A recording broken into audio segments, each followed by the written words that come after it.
सिर्फ channel one news पर। तालीम, रोजगार, तरबियत, तहजीब, सियासत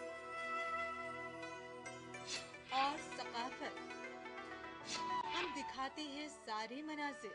हमारी खास पेशकश मंजरनामा पीर ता सनीचर दोपहर 12 बजे सिर्फ चैनल वन न्यूज पर। नारी पर हो अब कोई घात, नहीं करेंगे हम बर्दाश्त। बहुत हुई सिसकी और हिचकी, अब टूटी है उसकी चुप्पी, बुलंद हुई उसकी आवाज।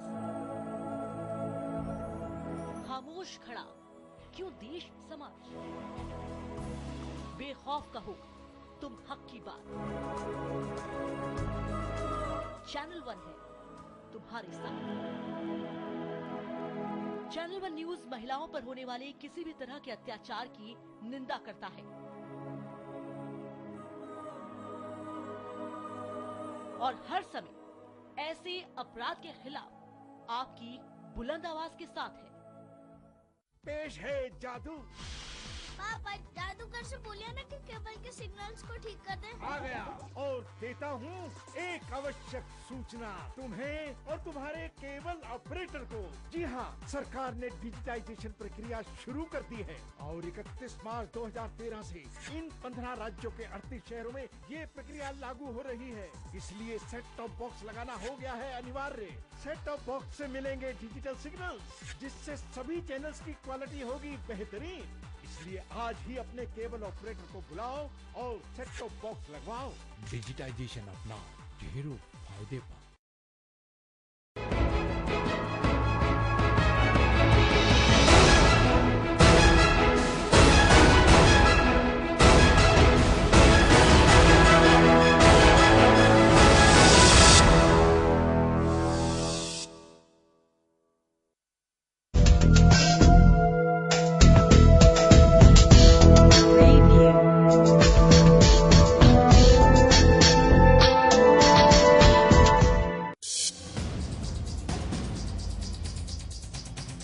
शामी बागियों ने सूबा आला में हुकूमती फौज के कई असलहा डिपो पर किया कब्जा। बागी जंगजुओं के हाथ असले का बड़ा जखीरा लगने के इम्कान।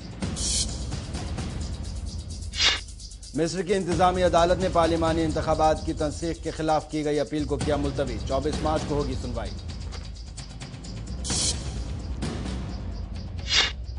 इराक के जनूबी शहर बसरा के पास एक कार बम धमाका, 10 अफराद हलाक, 16 जख्मी।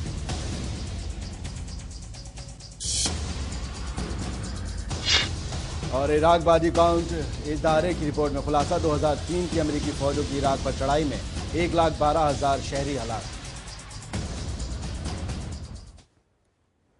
आदाब, मैं हूं आदिल खान। पेश खिदमत है हमारा खास बुलेटिन खबर खलीज। अपनी इस खास पेशकश के साथ हम रूबरू होते हैं खलियाजी मुबालिक से जुड़ी अहम खबरों के साथ।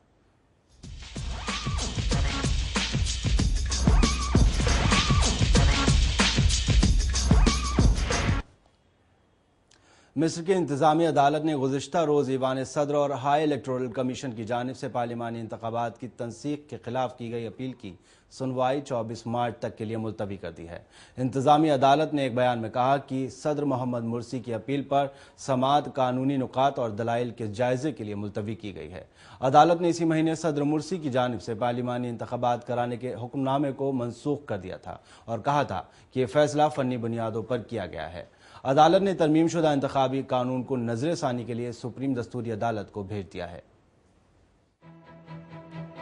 मिस्र की इंतजामी अदालत ने गुज़िश्ता रोज ईवान सदर और हाई इलेक्टोरल कमीशन की जानिब से पार्लिमानी इंतखाबात की तंसीख के खिलाफ दायर करदा अपील की समाअत 24 मार्च तक के लिए मुलतवी कर दी है। इंतजामी अदालत ने एक बयान में कहा है कि सदर मोहम्मद मुर्सी की अपील पर समाअत, कानूनी नुकात और दलाइल के जायजे के लिए मुलतवी की गई है। अदालत ने इसी माह सदर मुर्सी की जानिब से पार्लिमानी इंतखाबात कराने के हुक्मनामे को मनसूख कर दिया था और कहा था कि ये फैसला फनी बुनियादों पर किया गया है। अदालत ने तरमीम शुदा इंतखाबी कानून को नजरसानी के लिए सुप्रीम दस्तूरी अदालत को भेज दिया था और अपने फैसले में करार दिया था कि पार्लियामान के ईवान वाला को तरमीम शुदा इंतखाबी कानून को मंजूरी के लिए सदर मोहम्मद मुर्सी को भेजने के बजाय दस्तूरी अदालत को भेजना चाहिए था। सदर मोहम्मद मुर्सी ने इस कानून के तहत पार्लियामान के ईवान ज़ेरी के 22 अप्रैल से 4 मराहिल में इंतखाबात के इनेकाद का ऐलान किया था। सदर मुर्सी का कहना था कि वो अदालत का फैसले का एहतराम करते हैं। वाज़ेह है कि मिस्री अदालतें अब तक सदर मुर्सी और उनकी साबका जमात इख्वानुल मुस्लिमून के खिलाफ मुतअद्दिद फैसले दे चुकी हैं। इंतजामी अदालत के इस फैसले के बाद मिस्र में जारी सियासी बहरान मजीद शिद्दत इख्तियार कर गया था, जबकि सदर मुर्सी को पहले ही मुल्क की अबतर मईशत समेत मुख्तलिफ गुनागो मसाइल का सामना है और इस वक्त मिस्र के ज़र मुबादला के ज़खायर इंतहाई सतह तक गिर गए हैं और डॉलर के मुकाबले में मिस्री पाउंड की कीमत में भी कमी वाक़ई हुई है। मिस्री हुकूमत मईशत की बहाली के लिए आलमी मालियाती फंड से भी इमदादी पैकेज के हुसूल के लिए बातचीत कर रही है। इससे पहले IMF और मिस्री हुक्काम के दरमियान बातचीत में मालियाती पैकेज पर इत्तेफाक राय नहीं हो सका था। Bureau report, channel 1 news. सऊदी अरब के नामवर आलिम दीन शेख सलमान ने हुकूमत को सख्त मुतनब्बे करते हुए कहा कि अगर उसने कैदियों के हालात, खराब खदमात और बदउनवानी के मामले पर इक़दाम नहीं किए तो उसे ज़बरदस्त तशद्दुद और बगावत का सामना करना पड़ सकता है। सऊदी आलिम शेख सलमान अल ऊदा ने ट्विटर पर लिखते हुए हुकूमत को वार्निंग दी है कि सियासी इस्लाहत न होने की वजह से आवाम में रिहाइश गाहों ने फुकदान, बेरोजगारी, गरीबी, बदउनवानी, सेहत और तालीम के कमज़ोर निज़ाम और कैदियों के बुरे हालात के सबब शदीद गम और गुस्सा है और अगर उनकी बगावत को ताकत के जोर पर दबाने की कोशिश की गई तो हालात और ज़्यादा बुरे हो सकते हैं। लिहाजा वक्त का तकाजा यह है कि हुकूमत फौरी तौर पर इक़दाम करे।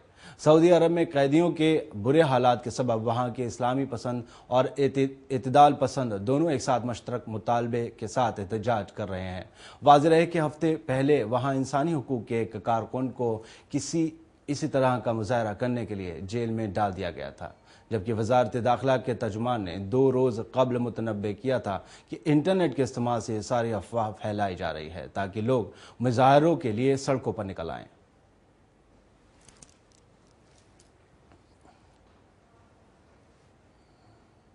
इराक के जुनूबी शहर बसरा के पास एक कार बम धमाका हुआ है जिसके नतीजे में 10 अफराद हलाक हुए और 16 जख्मी हो गए। बसरा की सूबाई कौंसिल की हिफाजती कमेटी ने बताया कि गुज़िश्ता रोज सुबह 11 बजे के करीब शहर के पास एक बस अड्डे पर कार बम हमला किया गया जिसमें 5 अफराद मौके पर ही दम तोड़ गए। इससे पहले बसरा के वस्त में एक और कार बम धमाका हुआ। इस हमले में एक हुकूमती इमारत को निशाना बनाने की कोशिश की गई थी, लेकिन इसमें कोई जानी नुकसान नहीं हुआ और सिर्फ 2 अफराद जख्मी हुए। इराक के जुनूबी शहर बसरा के नवाह में एक कार बम धमाका हुआ जिसके नतीजे में 10 अफराद हलाक और 16 जख्मी हो गए। बसरा की सूबाई काउंसिल की सिक्योरिटी कमेटी ने बताया कि गुज़िश्ता रोज सुबह 11 बजे के करीब शहर के नवाह में एक बस अड्डे पर कार बम हमला किया गया जिससे 5 अफराद मौके पर ही दम तोड़ गए। इससे कबल बसरा के वस्त में एक और कार बम धमाका हुआ। इस हमले में एक सरकारी इमारत को निशाना बनाने की कोशिश की गई थी। इसमें कोई जानी नुकसान नहीं हुआ और सिर्फ 2 अफराद जख्मी हुए हैं।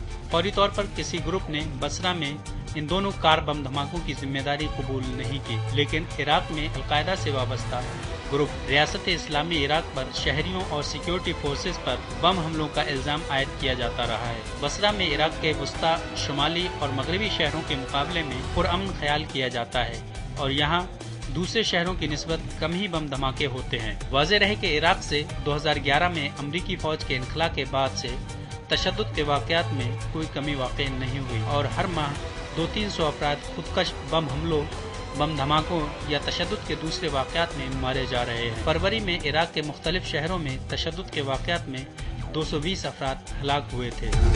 Bureau report, channel 1 news. बरतानिया में कायम इराक बॉडी काउंटी नाम इदारे ने एक रिपोर्ट शाये की है जिसमें फराहम करदा आदादो शुमार के मुताबिक 19 मार्च 2003 को अमरीका की क़यादत में गैर मुल्की फ़ौजों की इराक पर चढ़ाई के बाद से 1,12,000 शहरी हलाक हो चुके हैं। रिपोर्ट में कहा गया है कि अगर इस तादाद में जंग के तमाम फरीकों के महलूकीन को शामिल कर लिया जाए तो फिर हलाकतों की तादाद 1,74,000 से बढ़ जाएगी।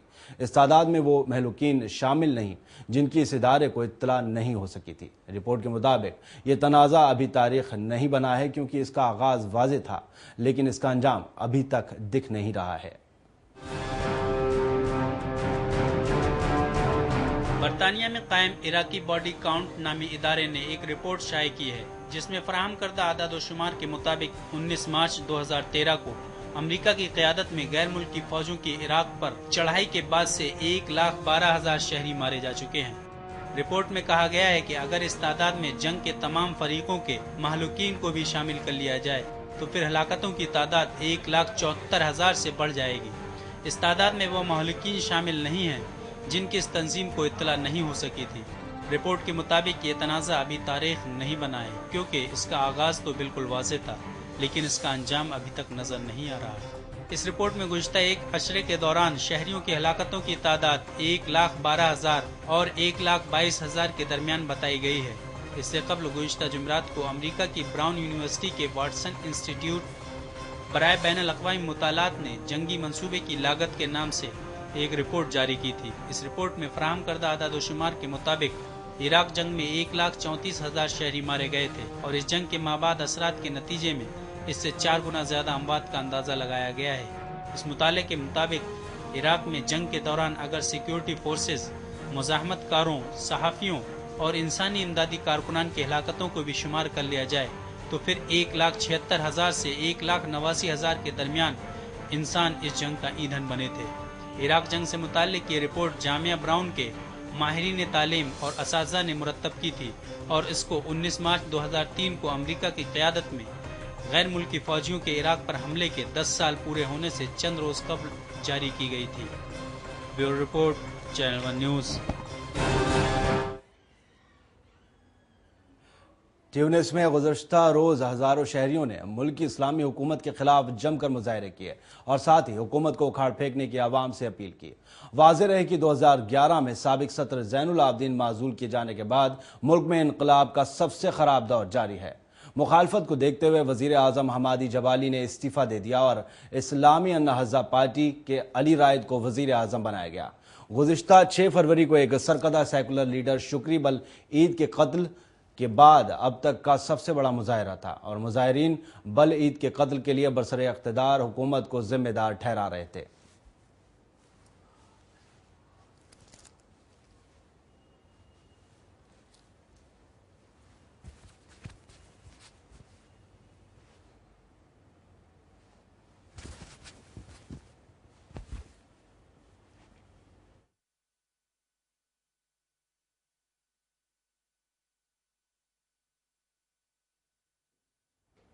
शामी बागियों ने शुमाली सूबा हलब के एक गांव खान तुमान में कई दिनों की लड़ाई के बाद हुकूमती फौज के कई असलहा डिपो पर कब्जा कर लिया।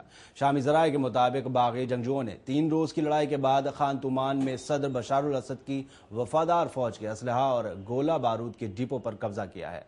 इन डिपो में छोटा असलहा और गोला बारूद के डिब्बे पड़े थे, जबकि बड़े जखीरे को 4 माह पहले ही मुनक्किल कर दिया गया था। दूसरी ओर हुकूमत मुखालिफ कारकुन का कहना है कि बागी जंगजुओं के हाथ बड़ा जखीरा हाथ लगा है।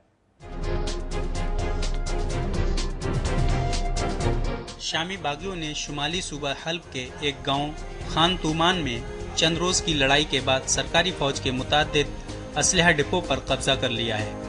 शामी ज़राए के मुताबिक बागी जंगजुओं ने 3 रोज की लड़ाई के बाद खान तुमान में सदर बशारुल असद की वफादार फौज के असलहा और गोला बारूद के डिपो पर कब्जा किया है। इन डिपो में छोटा असलहा और गोला बारूद के डिब्बे पड़े हुए थे, जबकि बड़े जखीरे को 4 माह कबल मुंतकिल कर दिया गया था। दूसरी जानिब हुकूमत मुखालिफ कारकुनान का कहना है कि बागी जंगजुओं के हाथ एक बड़ा जखीरा लगा है। इसके अलावा 107 mm कैलिबर के रॉकेट भी उनके हाथ लगे हैं। असलहा डिपो पर जैश-उल-हुर के शोहदाए शाम और हुतैन ब्रिगेड्स ने कब्जा किया है। लंदन में कायम शामी ऑब्जर्वेटरी बराए इंसानी हुकूक ने जैश-उल-हुर की इस कामयाबी की तस्दीक की है और बताया है कि खान तुमान में गुज़श्ता रोज सरकारी फौज और बागी जंगजुओं के दरमियान शदीद लड़ाई हो रही थी। इधर दारुल हुकूमत दमिश्क में सरकारी फौज ने जुनूबी इलाके अल हजरुल अस्वद में गोलाबारी की है। दमिश्क के इलाके अल बारिजा में सरकारी फौज और बागी जंगजुओं के दरमियान शदीद झड़पों की इतलात भी हैं। इसके अलावा वस्त सूबा हम्स के मुख्तलिफ इलाकों में भी शामी बागियों और सरकारी फौज के दरमियान लड़ाई हो रही है। Bureau report, channel 1 news. खबरें खलीज में वक्त है एक छोटे से ब्रेक का। ब्रेक के बाद खबरें और भी हैं, बने रहिए हमारे साथ।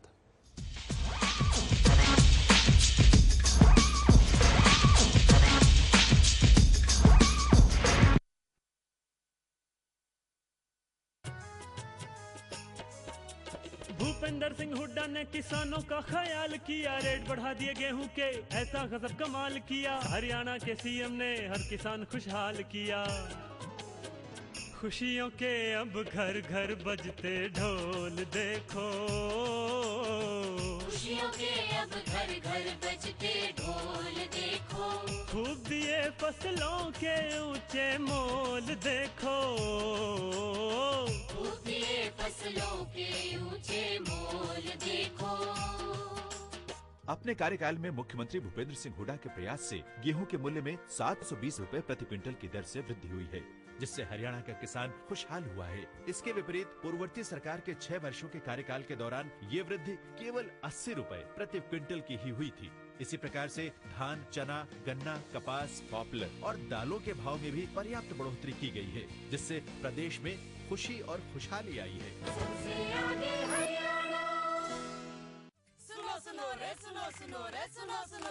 हमने केबल टीवी का सेट टॉप बॉक्स लगवाया और दिल डिजिटल हो गया। फैंटास्टिक पिक्चर क्वालिटी, सैकड़ों चैनलों में से अपनी पसंद के चैनल चुने, रेट कार्ड के हिसाब से पेमेंट करें।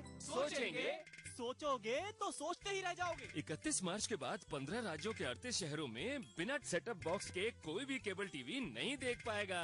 लाखों परिवारों ने सेट टॉप बॉक्स लगवाया, अब आपका नंबर आया। सेट टॉप बॉक्स लगवाएं, डिजिटल हो जाएं।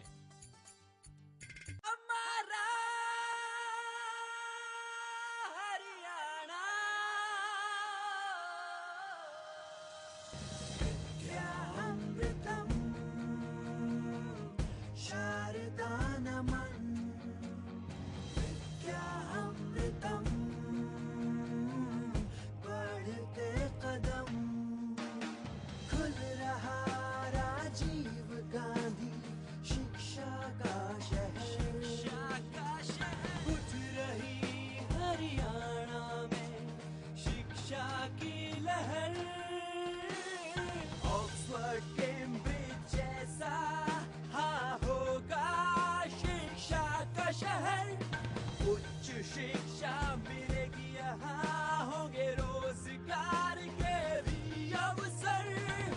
नालंदा तक्षशिला की गौरवमयी परंपरा में हरियाणा की ऐतिहासिक अनुपम धरा में खुल रहा राजीव गांधी शिक्षा का शहर। हरियाणा में शिक्षा की लहर। हरियाणा में गूंजा शिक्षा का शंखनाद है। विश्व का सबसे बड़ा एजुकेशन कैंपस है आ रहा सोनीपत राई में, जहां 1.5 लाख छात्र पढ़ेंगे पढ़ाई में। सोनिया गांधी, मनमोहन सिंह की रहनुमाई में, भूपेंद्र सिंह हुड्डा की अगुवाई में कर रहा तरक्की हरियाणा, छू रहा बुलंदी हरियाणा। हरियाणा मेरी शान, हरियाणा मेरी आन, हरियाणा मेरा महान। बढ़ रहे हैं ये कदम, हरियाणा है नंबर 1। बढ़ रहे हैं ये कदम, हरियाणा है नंबर 1। नए लक्ष्य, नए कीर्तिमान, हो रहा है आधुनिक हरियाणा का निर्माण। भूपेंद्र सिंह हुड्डा ने किसानों का ख्याल किया, रेट बढ़ा दिए गेहूं के, ऐसा गजब कमाल किया। हरियाणा के सीएम ने हर किसान खुशहाल किया। खुशियों के अब घर घर बजते ढोल देखो, खुशियों के अब घर घर बजते ढोल देखो। खूब दिए फसलों के ऊंचे मोल देखो, खूब दिए फसलों के ऊंचे मोल देखो। अपने कार्यकाल में मुख्यमंत्री भूपेंद्र सिंह हुड्डा के प्रयास से गेहूं के मूल्य में 720 रुपए प्रति क्विंटल की दर से वृद्धि हुई है, जिससे हरियाणा का किसान खुशहाल हुआ है। इसके विपरीत पूर्ववर्ती सरकार के 6 वर्षों के कार्यकाल के दौरान ये वृद्धि केवल 80 रुपए प्रति क्विंटल की ही हुई थी। इसी प्रकार से धान, चना, गन्ना, कपास, पॉपुलर और दालों के भाव में भी पर्याप्त बढ़ोतरी की गई है, जिससे प्रदेश में खुशी और खुशहाली आई है।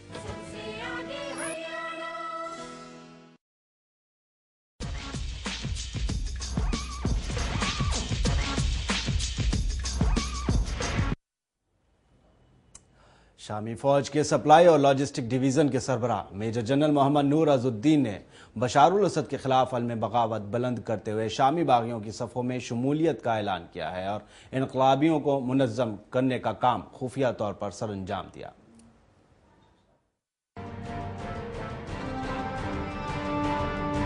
शामी फौज के सप्लाई और लॉजिस्टिक डिवीजन के सरबराह मेजर जनरल मोहम्मद नूर अजुद्दीन ने बशारुल असद के खिलाफ आलम बगावत बुलंद करते हुए शामी इनकलाबियों की सफ़ों में शमूलियत का ऐलान किया। नामानिगारों से गुफ्तगू करते हुए मेजर जनरल खलूफ ने कहा कि इन्हराब के ऐलान से पहले उन्होंने कुछ देर इनकलाबियों को मुनज़्ज़म करने का काम खुफिया तौर पर सर अंजाम दिया। जनरल मोहम्मद नूर अजुद्दीन खलूफ के ऐलान बगावत के साथ फिजाइया के 91 स्क्वाड्रन के खुफिया सेल में उनके बेटे कैप्टन अजुद्दीन खलूफ ने भी अपने वालिद के नक्शे कदम पर चलते हुए बशारुल असद की फौज को खैरबाद कह दिया। क्यूबा में शाम के कौंसिल जनरल हैसम हुमैदान भी बशारुल असद की सिफारती नुमाइंदगी से तायब होकर इनकलाबियों की हिमायत का ऐलान कर चुके हैं। शाम में इनकलाबी तहरीक के 2 बरस मुकम्मल होने पर मुल्क के मुख्तलिफ शहरों में हजारों शामियों ने एहतजाजी मुजाहरे किए। दमिश्क में सरकारी तोपखाने की बमबारी से बेनियाज हजारों अफराद ने मुजाहरा किया, जिसमें तहरीक की जद्दोजहद को खिराज तहसीन पेश किया गया। शाम में अवामी तहरीक के 3रे बरस में दाखिल होने के मौके पर जैशुल हुर के सरबराह ब्रिगेडियर जनरल सलीम इदरीस ने बशारुल असद हुकूमत के खात्मे और जमहूरी हुकूमत के क़याम तक अपनी जद्दोजहद जारी रखने का ऐलान किया है। शामी अवाम की जद्दोजहद को ताकत के जोर पर दबाने की तमाम तर कोशिशों के बावजूद अवाम ने इनकलाब का जश्न मनाया, जबकि सरकारी फौज ने दमिश्क के नवाही अल यरमूक कैंप पर हफ्ते के रोज भी गोलीबारी का सिलसिला जारी रखा। Bureau report, channel 1 news. UP की दारुल हुकूमत लखनऊ के रिफाह आम ग्राउंड में जमियत उलमाए हिंद का इजलास मुनक़िद किया गया, जिसमें समाजवादी पार्टी के सदर मुलायम सिंह यादव ने शिरकत की।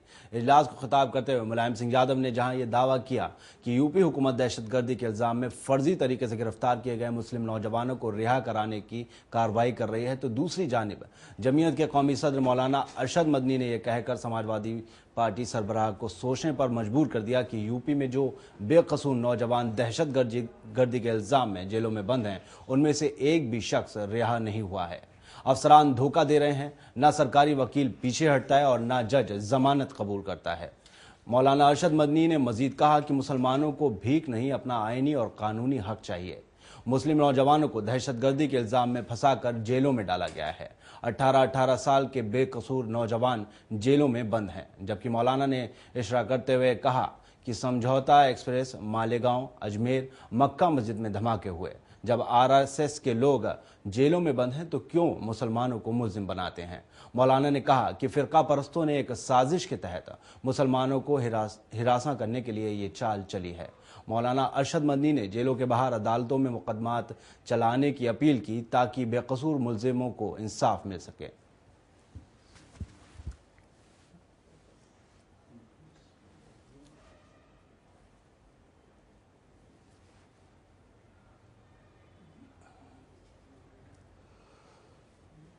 समाजवादी पार्टी से लाताल्लुकी का ऐलान करने के बाद शाही इमाम मौलाना सैयद अहमद बुखारी ने सपा पर निशाना साधते हुए 2 टूक कहा कि सपा मुसलमानों के बगैर मरकज में आने का ख्वाब ना देखे, क्योंकि यूपी में 22% मुसलमान हैं जबकि 7% यादव।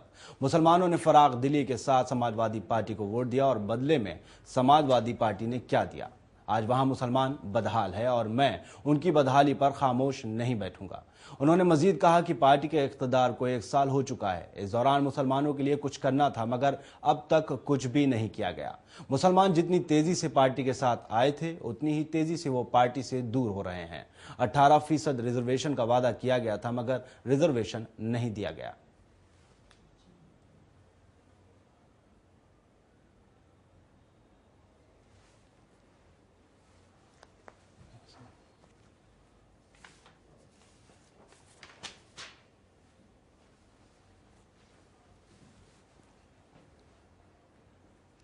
फिरकावाराना फसादात के लिए जिला इंतजामिया को जिम्मेदार ठहराने के यूपी के वजीर आला के फैसले को नाकाफी करार देते हुए जमीयत उलमाए हिंद के जनरल सेक्रेटरी मौलाना महमूद मदनी ने वजीर आला को मकतूब लिखकर इसे कानून बनाने का मुतालबा किया है।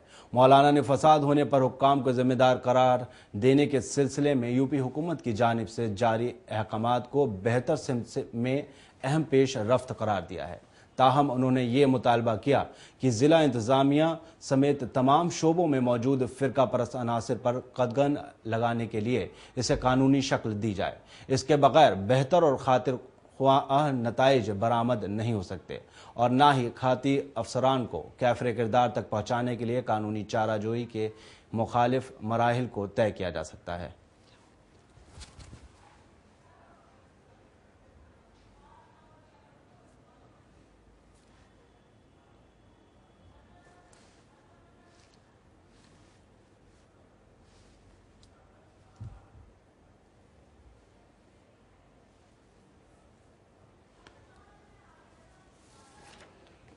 आपको बता दें कि फिरका वाराना फसादात के लिए जिला इंतजामिया को जिम्मेदार ठहराने के यूपी के वजीर आला के फैसले को नाकाफी करार देते हुए जमीयत उलमाए हिंद के जनरल सेक्रेटरी मौलाना महमूद मदनी ने वजीर आला को मकतूब लिखकर इसे कानून बनाने का मुतालबा किया है। मौलाना ने फसाद होने पर हुक्काम को जिम्मेदार करार देने के सिलसिले में यूपी हुकूमत की जानिब से जारी अहकामात को बेहतर सिमत में अहम पेश रफ्त करार दिया है। ताहम उन्होंने ये भी मुतालबा किया है कि जिला इंतजामिया समेत तमाम शोबों में मौजूद फिरका परस्त अनासर पर कदगन लगाने के लिए इसे कानूनी शक्ल दी जाए।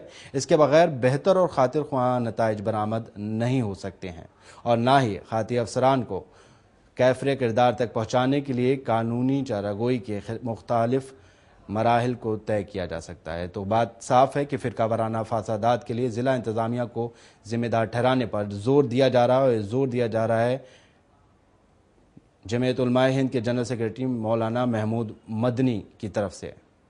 उन्होंने वजीर आला को मकतूब लिखकर इसे कानून बनाने का मुतालबा किया है। वो चाहते हैं कि यह कानून बने और जब भी किसी किस्म के फसादात किसी भी सूबे में हों या यूपी में हों तो उसके ऊपर जिला इंतजामिया को जिम्मेदार ठहराया जाए उन तमाम फसादात के लिए, उन तमाम परेशानियों के लिए।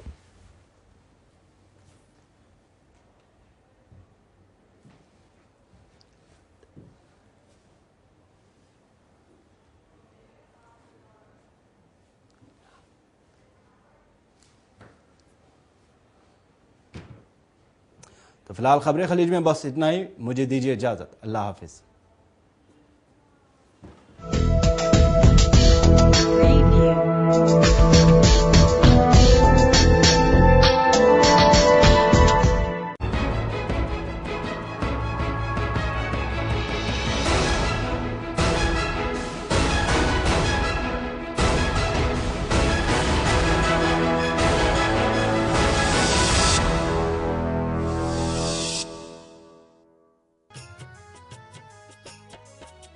भूपेंद्र सिंह